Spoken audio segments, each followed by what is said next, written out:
Special Counsel Jack Smith finally indicted President Trump over January 6th. We've been predicting that this would happen for a long time. We've known that this was coming.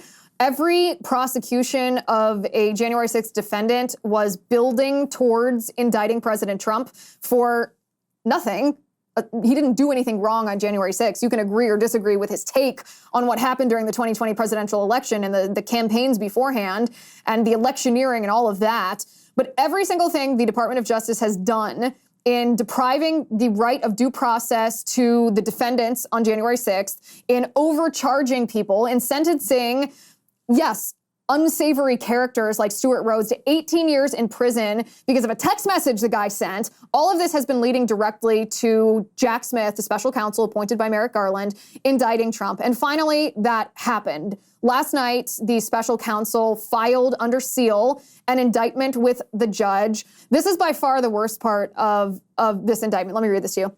So the charges, by the way, that President Trump is facing in this new indictment, I'm going to read you that first before I read you.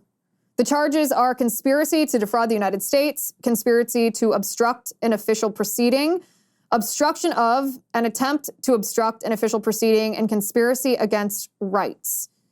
Now, conspiracy to obstruct an official proceeding sounds insignificant, but the legal precedent that the Department of Justice has set when they've been prosecuting January 6th defendants for obstruction of an official proceeding, this is usually their justification for pretrial detention. All of the January 6th defendants that were held for years before their trial, it was because they were deemed a threat to our government's processes because they were charged with obstruction of an official proceeding. So this is what the indictment reads. It's chilling.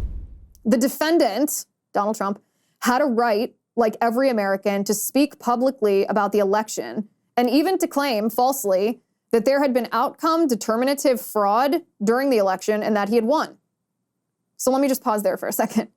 So Jack Smith in this indictment is saying that President Trump had a right to free speech and that he had a right to his own opinion. He had a right to believe that there was fraud, even fraud that rose to the level of altering the outcome of the election. And he had a right to speak this publicly. This is where it gets really, really chilling. The indictment says he was also entitled to formally challenge the results of the election through lawful and appropriate means, such as by seeking recounts or audits of the popular vote in states or filing lawsuits challenging ballots and procedures. Indeed, in many cases, the defendant did pursue these methods of contesting the election results. His efforts to change the outcome in any state through recounts, audits, or legal challenges, or his efforts were uniformly unsuccessful. The indictment then says, shortly after Election Day, the defendant also pursued unlawful means of discounting legitimate votes and subverting the election results. In doing so, the defendant perpetuated 3 criminal conspiracies: a conspiracy to defraud the United States by using dishonesty, fraud, and deceit to impair, obstruct, and defeat the lawful federal government function by which the results of the presidential election are collected, counted, and certified by the federal government; a conspiracy to corruptly obstruct and impede the January 6th congressional proceeding at which the collected results of the presidential election are counted and certified; a conspiracy against the right to vote and to have one's vote counted. Each of these conspiracies, and we're going to go through them in a second. I just want to read this to you first.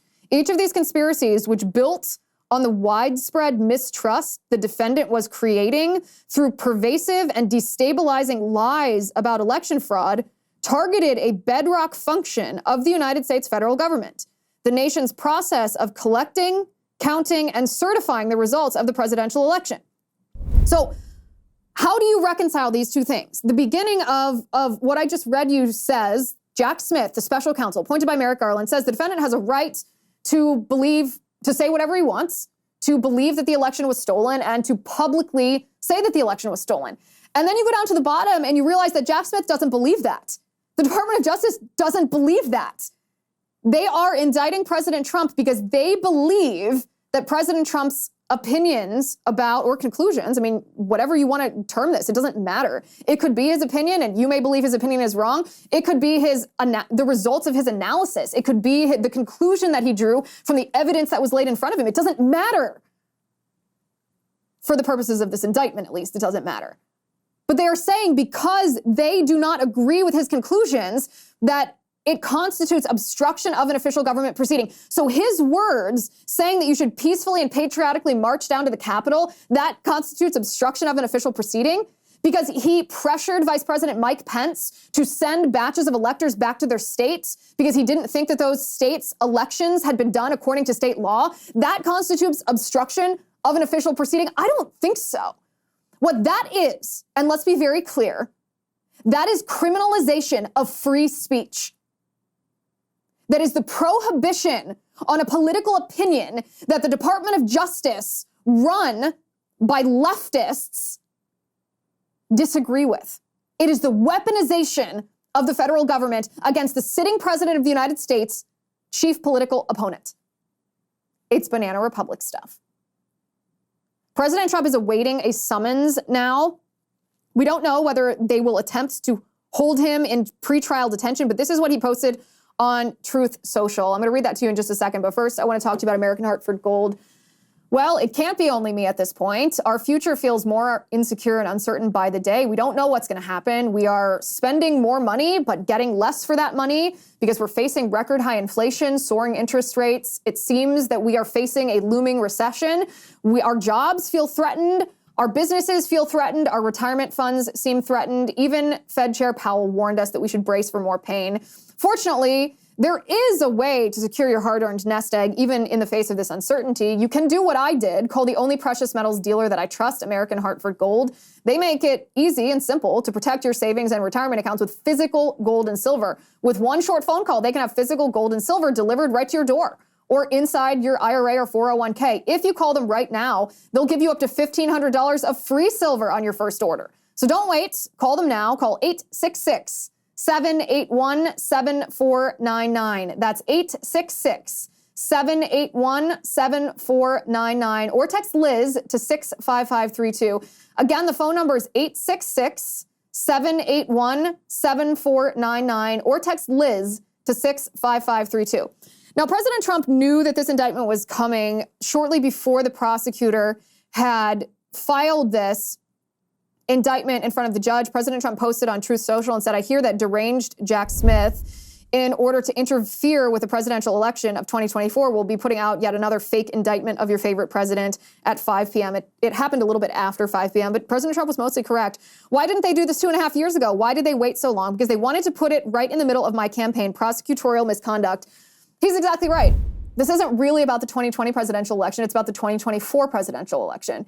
It's about Joe Biden corruptly abusing his power, using the federal government to target his chief political opponent. I mean, this is something you would expect to happen in in the Soviet Union, in communist China.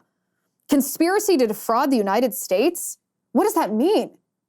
Conspiracy to defraud the United States because you believe, not just believe, because there's evidence that states changed laws when they didn't have the authority to change the laws, which means that some votes, while the voters themselves may have been valid voters, the time and the place in which they cast the vote wasn't valid, and yet those invalidly cast votes were counted as valid votes in violation of state law.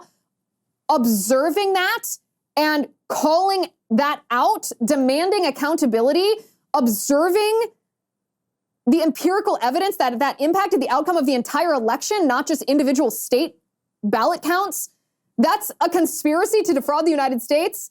It's funny because in Saul Alinsky's book, Rules for Radicals, he explains that one of the tactics that leftists should use is accusing other people of what you are doing yourself, accusing the other side of the crimes that you are committing, because it's really hard if you're saying, if Jack Smith is saying, Trump, you defrauded the United States, for Trump to be like, no, you defrauded the United States.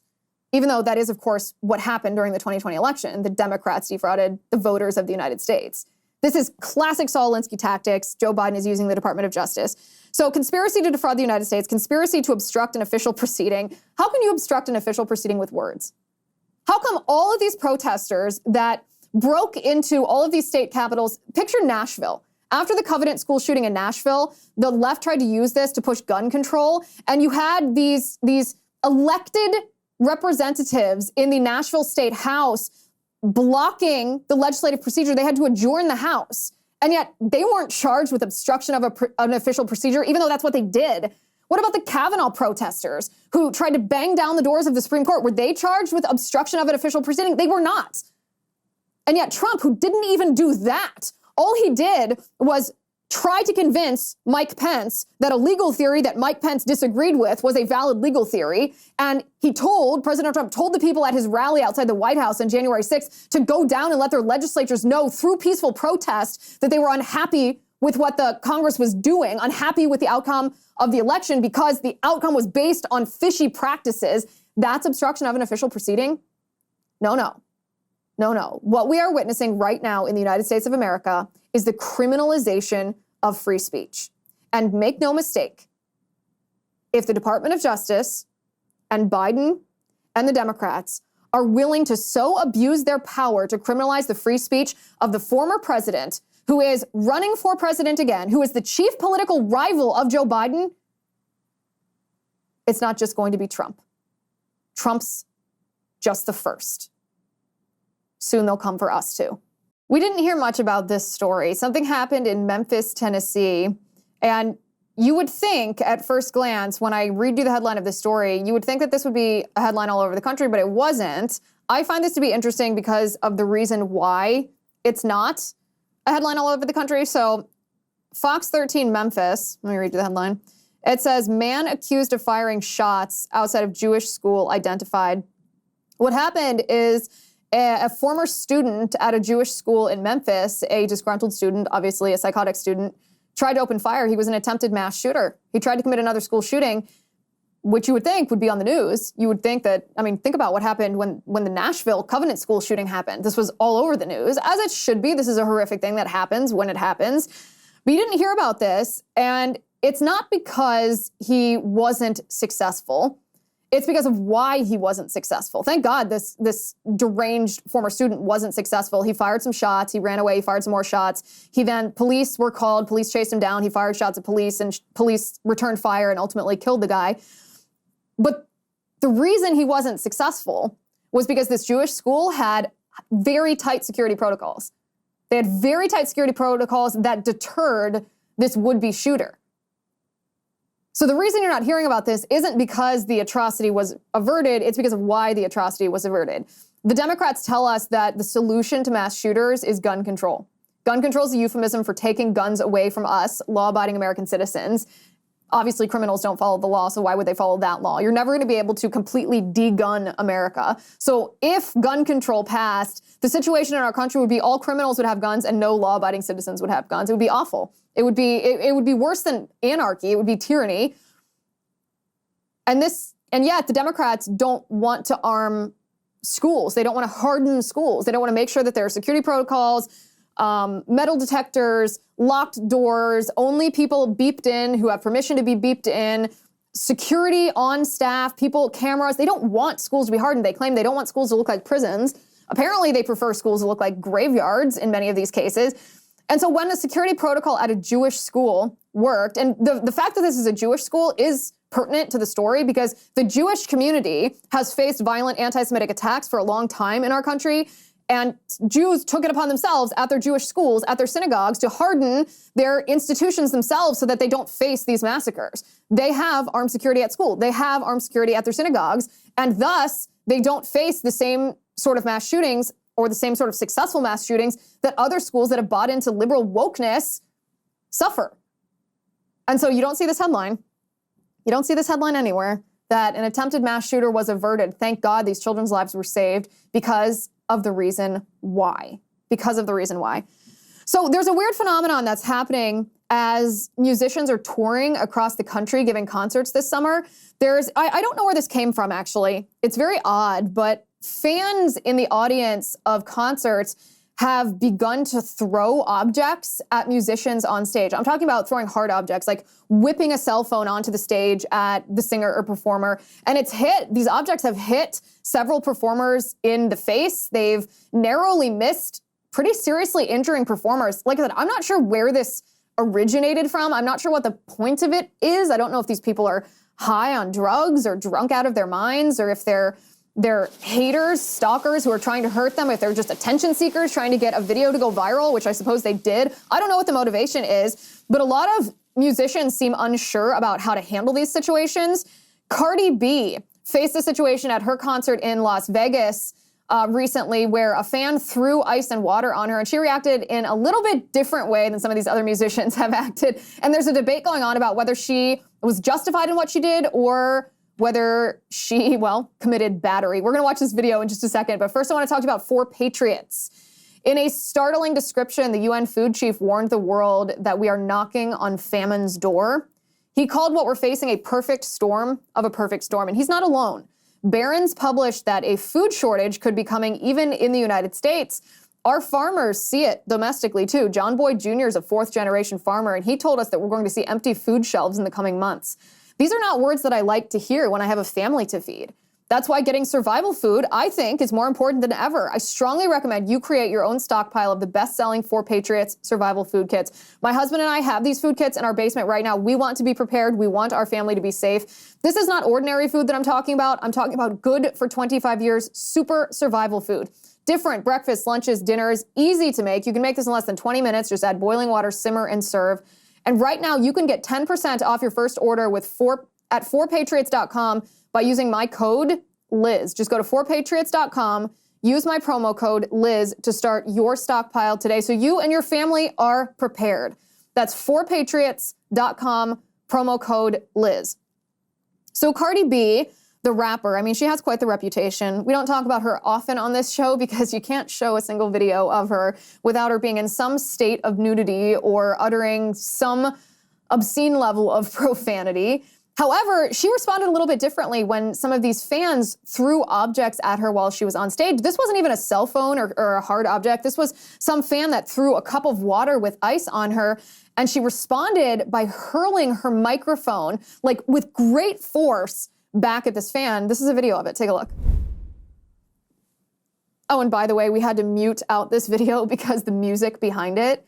But you can see, did you see that? She hurls that microphone back at that fan before her and yells at that fan before the security absolutely surrounds her.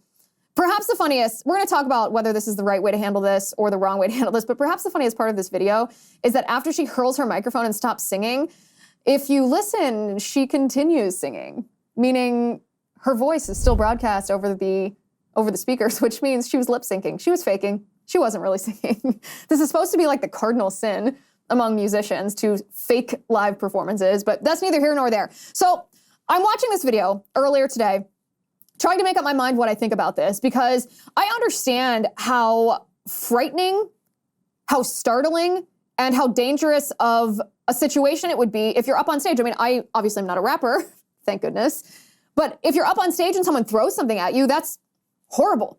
That's horrible, and it could be dangerous if it's a hard object. So I'm up there like, okay, well, something has to put a stop to this trend. Like, it needs to be stopped. This cannot be tolerated. There has to be a zero tolerance policy. And I see someone throw that water and ice at Cardi B, and I see her hurl the microphone. And I gotta tell you, I can't endorse what Cardi B did. I can't, because she could have seriously, maybe she did, I don't know. She could have seriously hurt someone. And I can't endorse harm of another person. And maybe this makes me a bad person, but I do sympathize with her a little bit. Like, I watch that and I think, okay, I can see why you did that. I can see why you thought, well, you're gonna try to hurt me. Here, let me dish it out and you taste a little bit of your own medicine here. I get that. I still can't endorse what she did, but I'm telling you, my reaction to Cardi B, this might be the only time that I felt sympathy for Cardi B. Usually I think that she's a ridiculous person, but I felt a little sympathy for her. The weird thing about this story, though, and this is where my opinion, I don't feel solidified on this opinion, whether it's right or wrong, whether it's wrong, but I understand why she did it. The situation's a little convoluted here because there's an additional clip from this concert or from her appearance at this beach club in Las Vegas where she was asking fans to throw water on her because she said it was really hot on stage. The weird part of this is we're not exactly sure if this video is from before she hurled her microphone or after, but she's deliberately, I mean, you can watch this. We can play this on the screen while I'm talking about it. She's asking fans. So she's saying it's really hot up there. And she says, throw me some water up here. And then people start throwing water on her. And what does she do? She walks over towards the water that's being thrown on her, turns around, like, throw this on my back. So she was asking people to throw water on her because she was hot. They threw water on her. She was happy. If this happened before she threw her microphone, then what on earth could possibly, A, trigger her anger to the point that she hurled the microphone, or justify that. That is strange to me. So one of the fans who was hit by this microphone filed a police report against Cardi B. She's being investigated for battery right now. And like I said, I can't endorse what Cardi B did. Part of me, when I first saw this video, reacted like, oh, okay, I understand why she did it, although you're supposed to, as an adult, you're supposed to, and a responsible citizen, you're supposed to restrain yourself when you feel anger, even if you feel that your anger is justified. You're not supposed to hurt someone else. You're not supposed to be reactionary like that. But it changes the whole thing. I think it changes the whole situation if she was asking fans to throw water on her and to throw ice on her, and then when they did it, they complied, then she threw the microphone. Yeah, that's not good. That's not good at all. Not good at all. Okay, Neil deGrasse Tyson, one of the most famous scientists in the world. He's what I would call a celebrity scientist. I'm not sure if he does any science or if he just talks about science. But he's decided to abandon science. He announced that he no longer believes in science. It's quite something to behold. I mean, imagine literally the most famous scientist on earth announcing to the world that he no longer believes in science. You got to take a look at this. My point is, apparently, the XXXY chromosomes are insufficient. Because when we wake up in the morning, we exaggerate whatever feature we want to portray the gender of our choice. Either the one you're assigned, the one you choose to be, whatever it is. And so now, so now just to tie a bow on this, I say to you, somewhere I think I read that the United States was a land where we have the pursuit of happiness. Yes. Suppose no matter my chromosomes, today I feel 80% female, 20% male. I'm gonna put on makeup. I'm gonna do that. Tomorrow I might feel 80% male. I'll remove the makeup and I'll wear a muscle shirt. Why do you care? Yeah.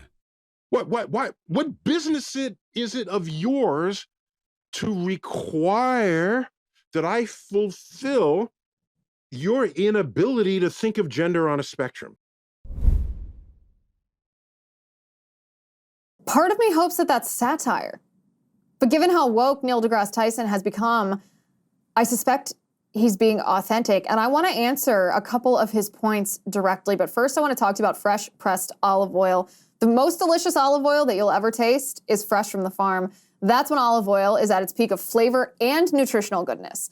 Supermarket olive oils can't compare because they sit on the shelf for months at a time. They grow stale, which I think we can both agree is gross. That's why I get my olive oil direct from small, award-winning family farms, thanks to a fellow named TJ Robinson. He's also known as the Olive Oil Hunter. TJ's farm fresh oils are vibrant and grassy, incredibly delicious on salads and bread, veggies and pasta, meats and fish, even desserts. My mouth is watering thinking about this feast. To let you taste the difference that freshness makes, TJ will send you a full-size bottle, normally $39, free, if you'll pay just $1 to help cover shipping. That's how he introduces people to his fresh pressed olive oil club. Just $1 for shipping and the free bottle is yours. And don't worry, there's no commitment to buy anything now or ever. To get your free bottle and taste the difference that freshness makes, go to farmfresh123.com. That's farmfresh123.com. Farmfresh123.com. You'll be glad you did. Farmfresh123.com. So the most famous scientist in the world, a celebrity scientist, he's definitely a pop culture scientist, announces that he doesn't believe in science anymore because he believes in gender identity versus biological sex. So the first thing to note here is he dismisses science by saying, no matter my chromosomes. No matter my chromosomes. Doesn't matter if XX, XY, that doesn't determine whether I'm male or female. It's just what I think I am. So that's the abandonment of science because XX and XY, that is science. That's biology, that's DNA. That's not something that can be changed just because you are identifying differently one morning or one evening. That is indisputable. That is objective reality. Science has observed the objective reality of male and female. So I want to remind Neil deGrasse Tyson and anybody else who is thinking in this way of what the difference is between sex and gender. I reject the whole idea of gender, not just gender identity. I reject the word gender. We as a society have used sex and gender as synonyms my entire lifetime, probably your entire lifetime, but they're actually not synonyms. Sex and gender are two different things. Sex is your biological sex. Are you biologically male? Or are you biologically female? Gender is a concept that was invented by John Money. I just talked to psychiatrist Dr. Miriam Grossman last Friday about this. John Money invented the idea of gender identity, but the reason he invented gender identity is because he himself had discomfort in his own body because he'd been abused by his father, and he wanted to pretend that he wasn't a boy. So he invented this idea that your biological sex was different than your psychological sex. And he proposed that every single person on this earth, regardless of what their body looked like, their DNA looks like, their genitals, regardless of all of that, that you are essentially what Dr. Grossman calls a psychological hermaphrodite, that you're a blank slate when you're born, and psychologically you can be formed into identifying as whatever gender you want, regardless of your biological sex. So the word gender is not a synonym to sex, even though we've used it. And I've been guilty of using this too. I didn't know this history when I started using it. It was just societally accepted that gender was almost the politer term, like, oh, what is the baby's gender? A gender reveal. It was a gentler term to use than using the word sex. But that's not. Now I know better because I know who coined the term gender and how tied it is to this false idea, this unscientific idea of gender identity. Which, of course, brings us to Neil deGrasse Tyson's question of why do you care? Why do we care? Why should we care? Don't we live in a country where people can do whatever they want inside their own homes as long as they're not violating somebody else's inherent God-given right? And the answer to why we must care, whether you're conservative or whether you're liberal, whether you're Republican or Democrat, is because if government officials get to redefine words, then they're authoritarians. If they get to tell us what's real and what's fake, then they're tyrants. They have complete control over our lives if, according to their arbitrary whim, even if they hide that whim under the guise of the popular vote or judges on the Supreme Court, whatever it may be, if government officials get to redefine words, then they essentially are the arbiters of truth. And arbiters of truth, that's just a euphemism for authoritarianism. So we have to care about this.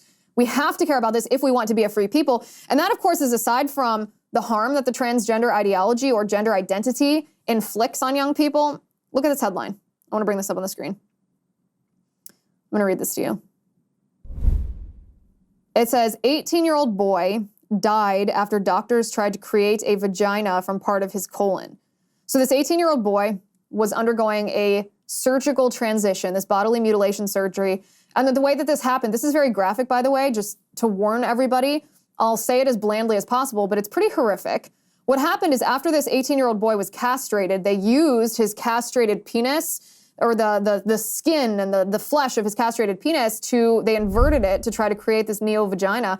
But he had been on puberty-blocking hormones previous to the surgery, and so his penis had not matured, so it was small. So there wasn't enough skin, wasn't enough flesh, wasn't enough material to use to create this neo-vagina, so they surgically removed part of his colon to create this neo-vagina. And what happened is exactly what you would expect to happen. I know this is horribly graphic, but this is the kind of Frankenstein experiments that are being done on our children right now. What happened is exactly what you'd expect to happen. There was an infection, your colon. What is in your colon? Feces, bacteria. They put this inside of a wound they created in this young man, and he got infected. He got horribly infected to the point that he died. They had to do multiple surgeries to remove dead parts of his colon from inside his body because it was becoming toxic, and he ultimately died. This happened several years ago. This is not an anomaly. This is the reality of a transgender surgery. So to answer the question that Neil deGrasse Tyson poses, why should we care? We care because we care about objective reality. We don't want government officials to become the arbiters of truth who redefine words because that makes them authoritarian, which means they control us. We also care about these individual people. We care about what happens to them. We care about this young man who was mutilated and then died because someone told him that his discomfort in his body meant that he should castrate himself and do horrible, unspeakable things to the body that God gave him. So it's not a rhetorical question. It's not something that we should mind our own business and let people live and let live. If we care about our country and we care about the people in our country, then the impetus is on us to speak out in their defense. All right, we have time for one last random thing from the internet. This is a bad lip reading video. These are some of my favorite videos on the internet, by the way. The bad lip reading slays me every time. This is called The Grumpy King. Take a look. King Charles, in his carriage, looking pretty grumpy. This is from his coronation, and this is what a lip reader thinks that grumpy King Charles was saying. We can never be on time, the subtitles read. This is a negative. There's always something. This is boring. Wouldn't that be hilarious if on his coronation day he was saying, this is boring? Imagine. You know, King Charles has always acted the part a little bit of a petulant, spoiled child, so it wouldn't shock me if he was bored on his own coronation day. That's a lot of pomp and circumstance. Bad lip reading, man, that'll get you. That'll get you every time. Guys, if you haven't already gotten your copy of my book, Hide Your Children, Exposing the Marxists Behind the Attack on America's Kids, pre-order now. We are 7 weeks from release date. I can't wait to get this book into your mailbox, into your hands. I can't wait to hear your reaction. Go to hideyourchildrenbook.com. That's hideyourchildrenbook.com. Thank you for watching today. Thank you for listening. I'm Liz Wheeler. This is The Liz Wheeler Show.